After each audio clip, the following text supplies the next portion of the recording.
kind of be just sort of a open session. We'd love to have questions asked during it. And what we're focusing on today is looking at the challenges that we're finding in our classrooms and looking at universal design for learning, how we come up with different strategies and what our expected outcomes would be. So just a refresher for all of us, what is UDL, Universal Design for Learning? It's a framework that is based on learning sciences. An organization called CAST has done a lot of research in this, and they've come up with these three primary principles. It's how you represent your information in your class, how the students act on it and express it, and then student engagement. And one of the things that kind of gets a little mixed up with universal design for learning is the accessibility. And this is a really nice quote here. The purpose of education is not to just make, I'm adding just in there, make information accessible, but rather to teach learners how to transform the accessible information into usable knowledge. So that means accessibility is sort of a framework underneath it, that it still needs to be accessible, but it also needs to be available on different multiple means of expression. So what we're going to be doing is we'll talk about a challenge, some strategies you can use to address that challenge, and then, as I said, the expected outcomes. Here's some of the challenges that just kind of brainstorming, that students are unable to understand a theory and being able to take that theory and apply it to practice. We see that a lot, that it's really easy to look at what's in the textbook and what you talk about in class, but how do you transfer that to something that you can use when you get outside the class? Lack of student engagement is kind of a common one.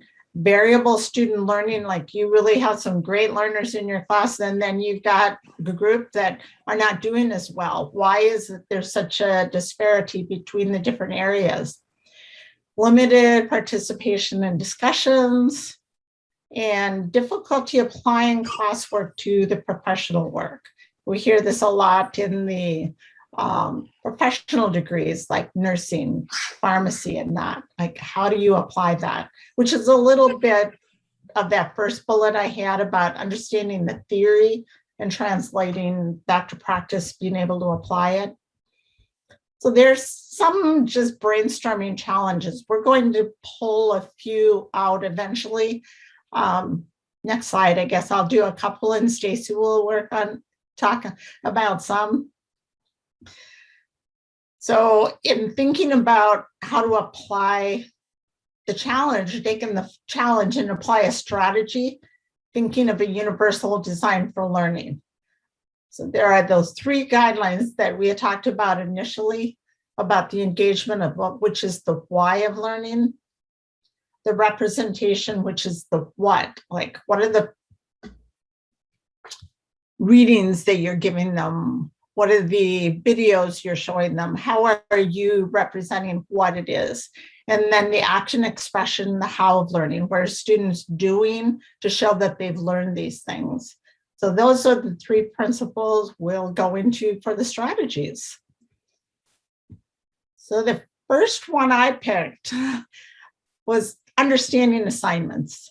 I don't know how many times I see assignments that come back, and I've got 5 students that have totally got it, and they have done this assignment really well. That I even have a rubric or something there, but then you have another 10 students that maybe aren't doing it exactly right. So they don't really know what is expected, the challenge that they're really not understanding, though there seems to be directions there. What is it I'm expecting? And am I clear enough in how I describe this assignment so they understand what my expectation is and what they are expected to be able to do? Another challenge with understanding assignments is, why does it matter?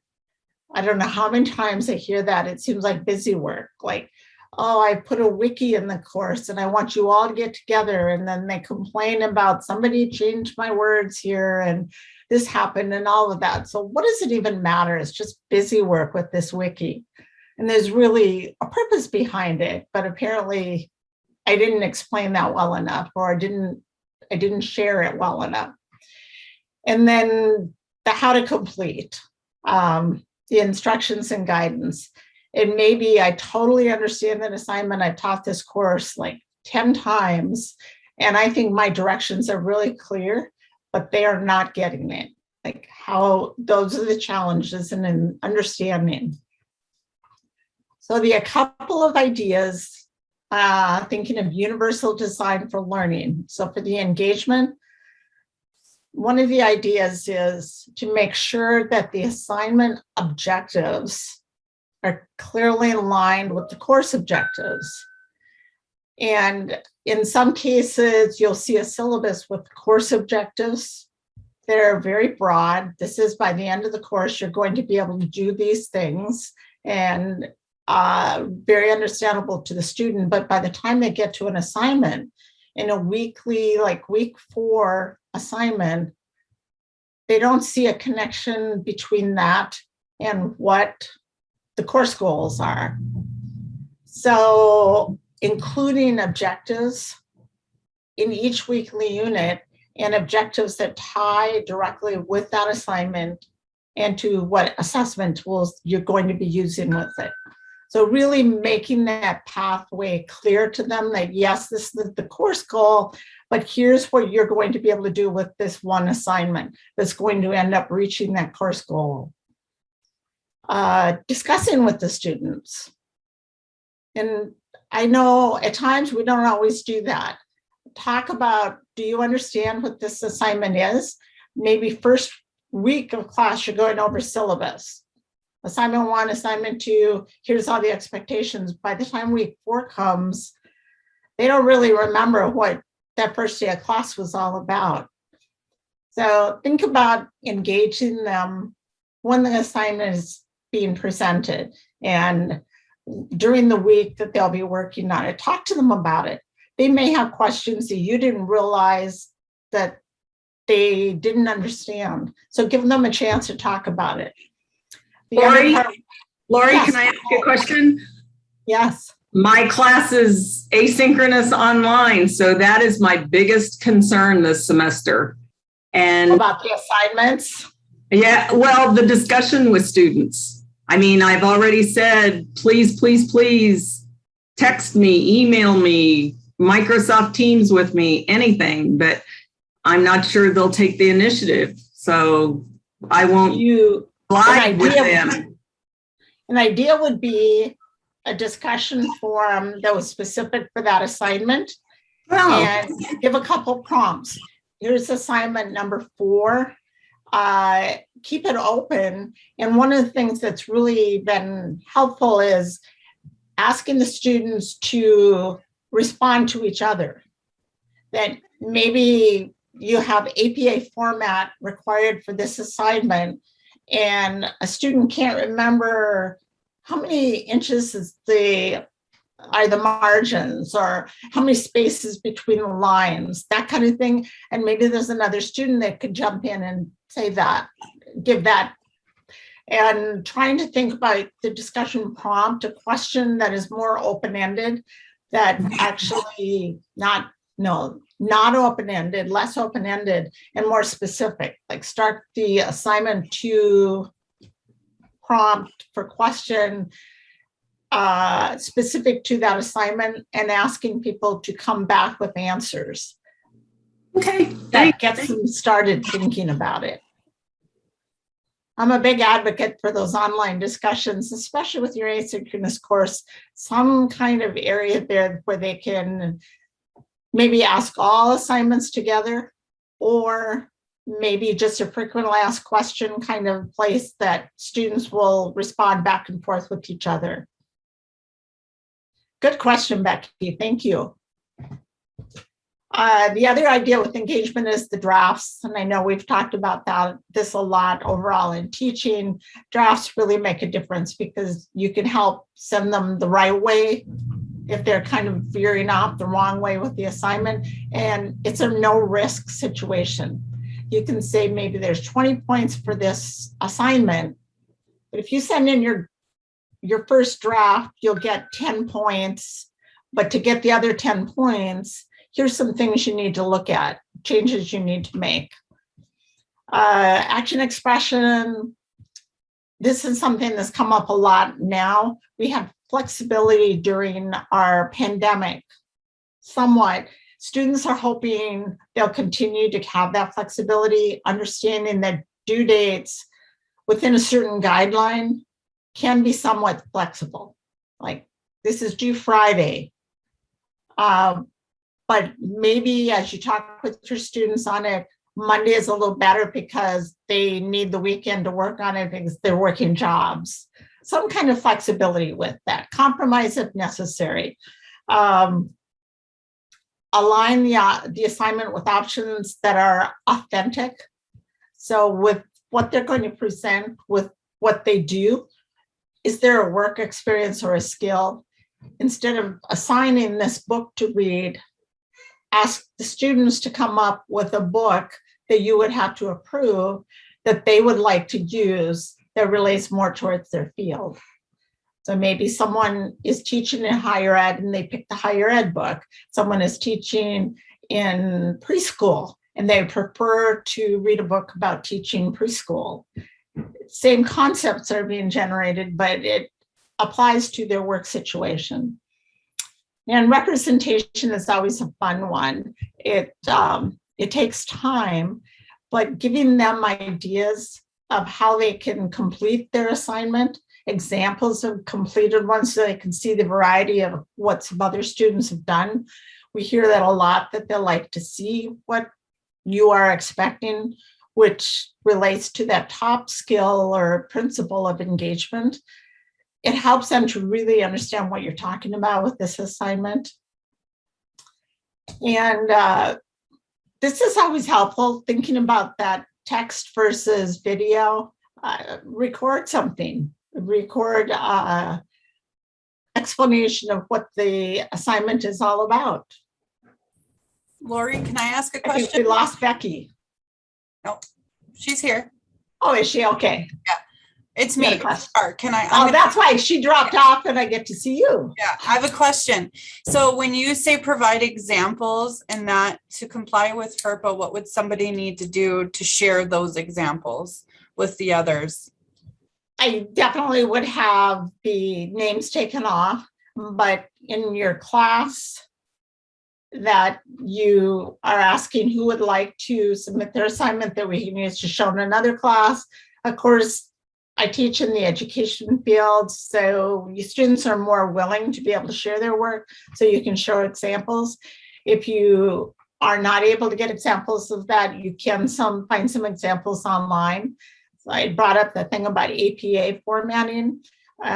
There is at Purdue University, they have the OWL site, and they have examples of thesis, lit reviews, annotated bibliographies, different resources that you can find that other universities have already shared. So don't have the student's name, pick a part of the assignment that has no identifying information, and ask a student to be able to share theirs. That's one of the things that's nice with drafts when they finally do their final assignment. Some of the things you can give feedback, this really works well. I like how this, would you like to share this with another class? This is a good example of how you put these paragraphs together or this particular section. Just some ideas there. Thanks, good question. It's always something we have to think about. I think I've got a way to do that this year, because last year I really had trouble with the students writing measurable objectives and for their communications plan. And so this year, I'm just going to have to stay ahead of the students. I'm going to do the whole project right along with them. I'm going to be doing a media plan for the North Dakota 4-H Foundation. And then they can see how I've written the goals with measurable SMART goals and target audience and key messages and everything. So hopefully by seeing what I'm doing, they'll get it. Plus, I kind of told Penny I would do this anyway, so I'll get it done. That's a very good idea. Look at you doing universal design for learning. You maybe didn't even know that. So thank you for sharing that idea. That's great. I will go through this one a little quicker. It's lack of class participation, which is probably a common thing. And I know Stacy's got a couple of sessions, so I'll just throw this one out there. I threw it in just in case we didn't have enough challenges to go. Pretty common thing. We know of that lack of class participation. Here's some different ideas that I've put together. And what I'll do is we can share the sides after. And what I think we'll just do is we'll move on to Stacy's section. So Stacy, it's your turn. All right, thank you. So what I chose was text accessibility, and this really ties into what Lori mentioned earlier with variable learning, but I think it also directly ties to class participation because if a text isn't accessible, if your students aren't reading, then they're not going to participate because they don't feel well prepared or like they understand. And so I think that what we'll see as we're going through these is that all of these ideas really tie together. There's a lot of synergy in these pieces. So the one thing I've struggled with over my entire time, no matter what level, if I'm teaching secondary, if I'm teaching undergrad, graduate classes, is getting the students to read. And some of it is that, time or whatever gets in the way, but one big obstacle is that they struggle with reading the text. It's too complex, they aren't ready for it. And so these are just some of the challenges, like the text is just beyond their ability at that time. It contains complex ideas that are likely new to them, maybe very familiar to you, so it doesn't feel complex, but to a novice, it really is. And then discipline-specific texts have very distinct features, and especially when you have people that are new to a field, those text features become barriers to comprehending because they aren't familiar with them and don't know how to read them. And so I'm going to give you some ideas, hopefully to overcome that challenge. But one other concept I just want to, I think, make people familiar with is the idea that when a reader comes to a text, they can kind of be at three basic levels with it. They can either be independent, which is what most of us are with our disciplinary text because we're experts in it. And so we come to the text with the knowledge and skills to be successful with that text. But and so we're independent, and what we hope for our students is they come to the text with an instructional level, which means with some support, they can be successful and learn. But what ends up happening is that many of our students come to the text at frustration level. They don't have the knowledge, they don't have the skills, and if we can't help them with those pieces, they're going to stay at frustration level. And the biggest thing that happens when students are at frustration level is that they abandon the text and they don't read it. And so that's when your students come to class unprepared, they don't participate, things fall short when you have all these great activities planned and then it doesn't work. It's often because the students aren't ready. And so making a text accessible can help you get past that. And so some strategies. So engagement, my biggest recommendation is getting students ready for reading. And I think probably one of our biggest mistakes as instructors is we just list, here's what you need to read for the next class or for the next, on our syllabus, maybe for the entire semester, but we never spend any time getting the students ready to read those particular texts. And so I will provide hopefully a few ideas for getting students ready to read. One thing I would do is I would pre-teach some of the key concepts and vocabulary because they're, while familiar to us, they might be brand new ideas and brand new concepts to the students. And so spending just 5 minutes talking a little bit about, hey, you're going to come upon this idea or you're going to see this new word. And let's talk a little bit about it so that you have a little bit of prior knowledge before you hit the text and it doesn't become like a stopping point for them. I would also recommend removing barriers in the text. So if there are some text features like charts and graphs and or visual displays of data or information, don't assume the students know how to read those pieces. I know that was always like When I was reading in college, those were, oh, great. I know we were supposed to read 20 pages, but there are 4 pages that have charts and graphs. That means there's only 16 pages because those are the pages you skip. And so I think a lot of our students read that way too, because they don't know how to read them and they skip past them. And it's really important information. And so showing them how to read that information by talking them through it and showing them how to approach it is really important. And then probably my biggest piece is when you assign something and it feels like too much, students won't do it. And so chunking things in manageable pieces, breaking it down, talking about it, and then before going on to the next piece is going to make it more likely that students read. Some things you can do to kind of help them through the reading is some things I've done is I've kind of doctored the text a little bit. I mean, everything now is electronic. And so if I assigned a textbook chapter or a article, I might add some marginalia or some things in the margin that kind of help them navigate. Like if there's a really hard concept or word, I might put a link in the margin to like, here's something you can read. If this piece right here is a little bit too hard to understand, you can go read about it more here. And it's a lot easier to understand here, and then come back and try to finish the text. Or I might define something in the margin or help them think about it a little bit by a comment in the margin, or even just saying, hey, this is really important, pay attention to this to help them focus. If there are some pieces where you can provide alternate sources like a video or a less complex reading, that can be helpful too. Even if it's just to address part of what's in the text. And then this is like the really big key, and Lori just talked about it earlier, and you talked about it too, Becky, is that modeling yourself, reading some of the text, like get them started with the reading that they have to do, like maybe take on the first paragraph, reading and talking out loud, like how you problem solve something or how you made meaning or how you asked questions because you weren't quite sure what something meant. If you can show the students how you worked through the reading as an expert, kind of showing them the thinking process, that's going to help them a lot. And then finally, a lot of instructors do this and it's incredibly helpful. And I heard it mentioned earlier, like the note guides, if you have the transcription, but providing a note guide or a reading guide can really help to focus students on what's important and help them document important information.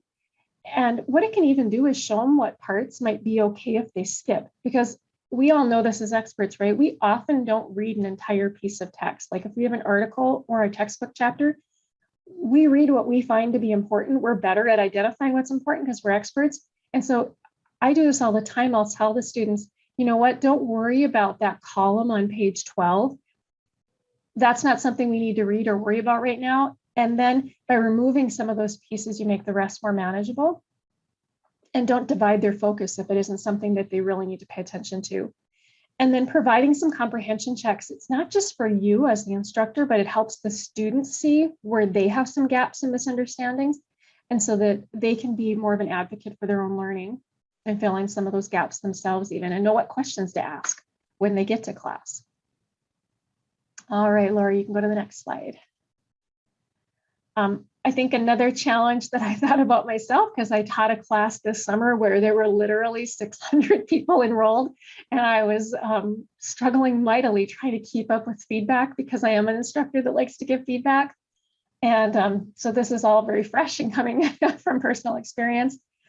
It takes a lot of time to offer meaningful, useful feedback. It's overwhelming. And then a frustration, and this is kind of ties into something that was said earlier, Lori, is that sometimes the students don't seem to be reading or even using the feedback that you took so much time to provide. It's like they're not understanding it. And then sometimes just even knowing what to say, like you can see the problem or you can see what they did well, but sometimes it's hard to figure out how to say it or put it into words. And so there are definitely challenges with giving good feedback. All right, next slide. So some things that I've done that have helped me is to, and this again ties into what Lori said, so a lot of synergy between what we're talking about here, that creating that awareness of why they're doing the activity really helps them, helps you, and this helps you to provide the feedback, but also helps the students to understand the feedback better. Explicitly aligning the assessment with the learning goals. And I'll tell you what, doing that, I have sometimes realized I'm off track. Like this assignment, while it may seem really cool to me. Like, I'm not really very well aligned with the learning goals, or when I look across the assessments, I've really missed assessing some of my learning goals. So having that documentation and really thinking through it carefully is valuable. And then this was mentioned earlier too, providing that rubric or scoring guide that you're going to use up front is incredibly helpful, but not just putting it there, but actually telling the students it's there and showing it to them and walking through it. Because don't assume they're going to find it on their own or look through it on their own. They don't necessarily do that. And then they're surprised when they lose points for something or don't do something well. And then, we're surprised that there was a rubric there or some element of it. This was mentioned earlier too, the whole idea of providing exemplars. And what I found even more powerful, and I for sure take the names off these, is providing a not so exemplary exemplar, or whatever, so that the students can see, like, don't do this, like, and talking through it. And sometimes, like, I'll even make a bad example myself. So it's not necessarily a past student work, but I'll make something and maybe even make it a little bit ridiculous, but the exaggeration makes the point. And so sometimes having a bad example can be really powerful. Providing instructions both in writing and aloud. I highly recommend that. Don't assume if you've just said it in class that they'll hear it or remember it. And don't, and I think just putting it in writing, you've done only half the work as well, because a lot of students really need to hear you talk through it. And so I would absolutely have instructions in both formats. And then finally, really thinking about that action piece, creating some, these are things that helped me, especially this summer when I had my 600 students that I was trying to reply to. I had a Word doc open and I was starting to see patterns, right? Things that were common misconceptions or things that were happening over and over again, or really great things that were happening in the student work. And so after I had crafted a pretty good response, I would copy it and paste it and put it on this Word doc. And I did a lot of then repasting that into the next student's work. Like, this is a really great example of because, and so I not only said this is great, but I told them why it was great. And there were commonalities, of course. And so I got to reuse some of these statements that I spent a lot of time putting together and took a lot of time to write, but then could be efficient when I ran across it again. And I did, and you definitely see patterns. Having students pre-assess, I've always had far better final products when I've had the students use my rubric to assess their own work before they turn it in, and that they have to turn their own assessment in with their work and not just rate themselves, but explain why they gave themselves that rating. And I'll tell you what, it causes them to pause and revise when they see that they haven't quite hit the level that they want to be at. Another one I've had less success with, but it can still be effective if you have some good guidance. And I found more success with upper level students is having the students peer review each other. And I've actually found it's better when they can do it anonymously because they feel a little bit uncomfortable being critical, even if it's a good kind of critical, constructive critical with each other. They just want to say, like, this is awesome, good job, and then in the end, that's limited in its helpfulness because they haven't really offered ways to improve. But if it's anonymous, and if they can be anonymous too, I found I get more honest and useful feedback. And then I always am the middle person. So I read it before I release it to the student in case there's something that I think might be a little harsh or maybe even incorrect, right? They've misunderstood the assignment and are sending their peer in the wrong direction.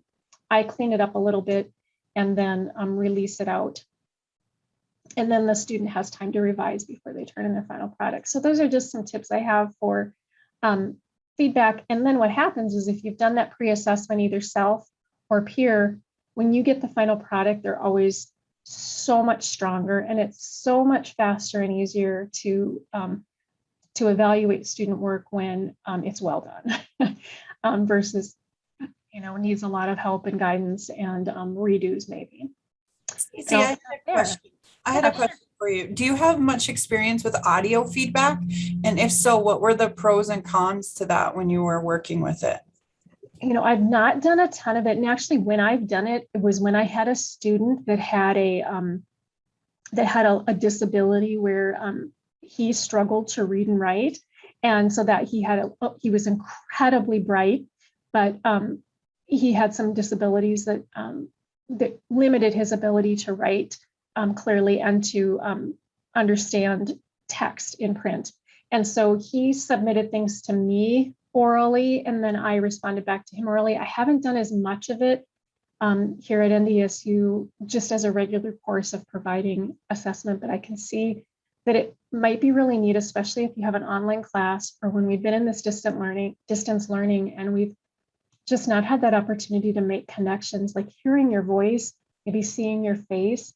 It just adds kind of a layer of warmth and puts the tone in that may be lost if they're just reading it. A written comment can feel awfully harsh, but if they can hear you say it in a way that's really friendly and warm and see the expression on your face, I think that could be incredibly effective and more useful to the students.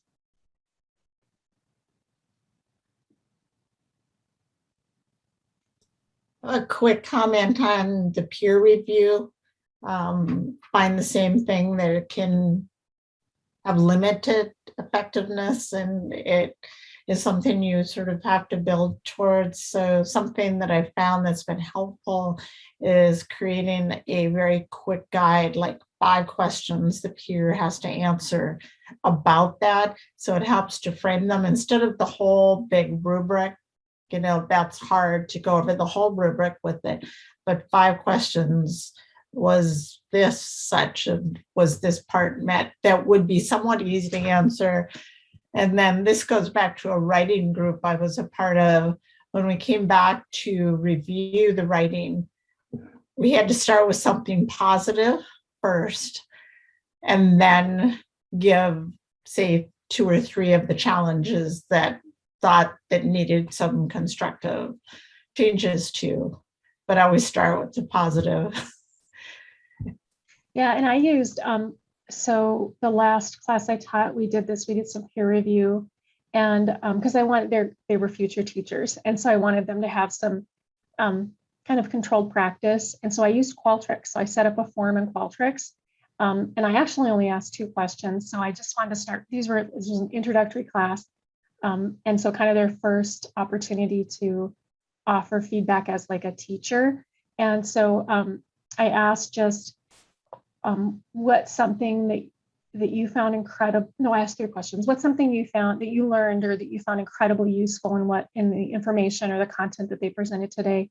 I asked them to think about the presentation. I can't remember exactly how I worded it, but it was about their presentation and something they did really well in the way they presented. And then there was a question like, what's something that wasn't quite clear or you think could have been more effective? And again, they got to offer it anonymously, and I had the responses coming to me. And so I looked through them all and then took out, and in fact, I didn't have to do anything, but I was ready to scrub if I needed to. But the students actually offered really useful things. And I got a lot more responses to that 3rd question because it was anonymous. I found it, I believe that's why it was, because in the past when we've done peer review, I didn't use that anonymous piece. And when I did, and then nobody offered anything that could be better, you know, it was a risk, right? To say something negative or what felt negative about your classmate, and only got like really superficial compliments to like, great job kind of thing. And having it anonymous, the feedback was much richer coming from the peers.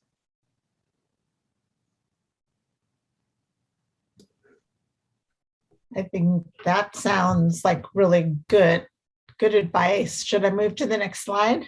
Yes. Oops, went too far. There we go. Okay, Stacy.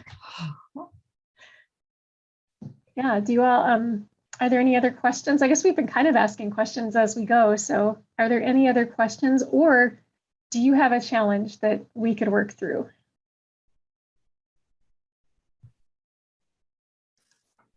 I'm feeling pretty good, and I think I'm applying a lot of what you've said. I'm a very practical person to begin with.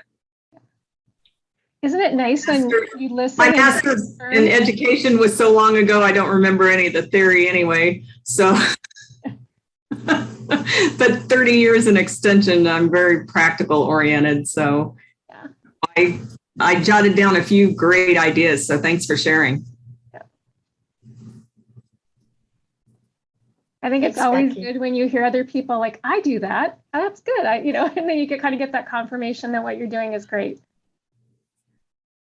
So I once think again, that's only one who's not on staff.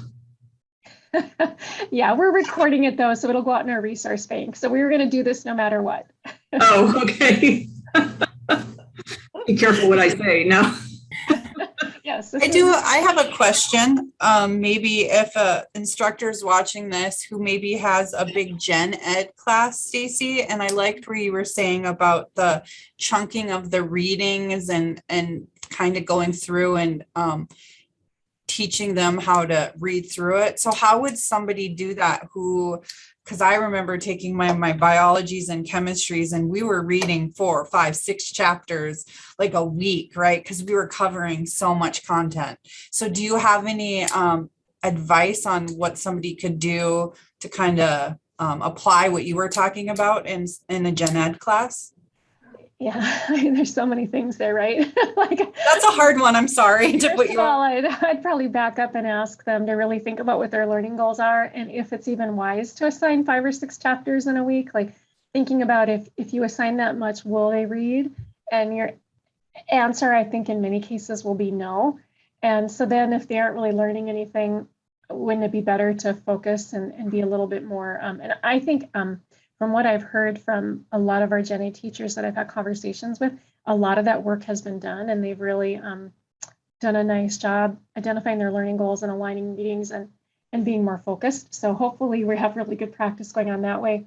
And if you need help doing that, reach out. I know that the people in this call right now could offer some great assistance in that.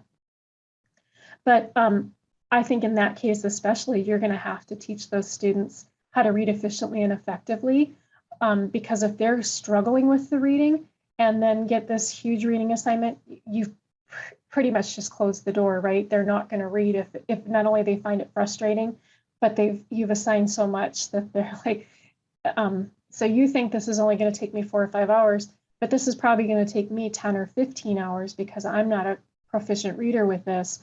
And so you've kind of ensured that your students are probably not going to read, or that, like Lori mentioned, that variable learning where you've got this range where there's some students who are going to do just fine, but you could end up losing those students that are kind of on the edge. So I would definitely model the reading. I would also make sure you know your purpose for reading, because I guarantee you that the students do not need to read every page in those chapters, that there's only parts of it that are useful. And so do that yourself. Like my last textbook that I had, I should have had it here in front of me, but I could show you, like I could open it and I could show you that I've got like X's through columns or pages or sections. And I actually let students in on that. And I'm like, you do not need to read every word of this chapter. I just want you to read this part. And so I almost never assigned an entire chapter. I almost always assigned, I want you to read this section, and this section. And not that the others, I'm not saying the rest weren't important, but they weren't important for my class on that day for that learning objective. And so we stayed really focused, and I didn't make them read the other stuff. Like when I was in college, I remember getting ridiculous questions that they were trip questions that the instructors would ask just because they wanted to know if you read, but it really wasn't important, like, and I think I don't agree with that. Like, why not ask the important stuff? And so that's those are some tips I have. It's easier for you too, because then it's less for you too, more focused. I'll add in thinking, I'm a big advocate for the open education resources, so pulling chunks of things from different areas that you put together. But one of the kind of slogans we talk about when we started an OER workshop, it was don't teach to the textbook, teach to the goals of your course. And that's where if you are getting a regular textbook, just echoing what Stacy said, if chapter 2 really isn't there's nothing in it, then tell them to read chapter 1 and then these parts of 3. But just because there's 20 chapters and you only have 16 weeks, don't make them read 2 chapters a week if they really aren't useful. Teach to your course goals.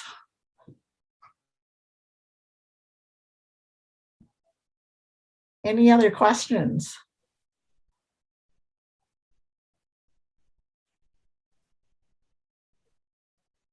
Well, thank you. And I hope if you're watching this in the recording, know that you can reach out, and Lori and I are more than happy to answer your questions. You want to go one more slide, Laura? Slide. Oh, well, you can look at our names. So our names are actually, our email addresses are our names.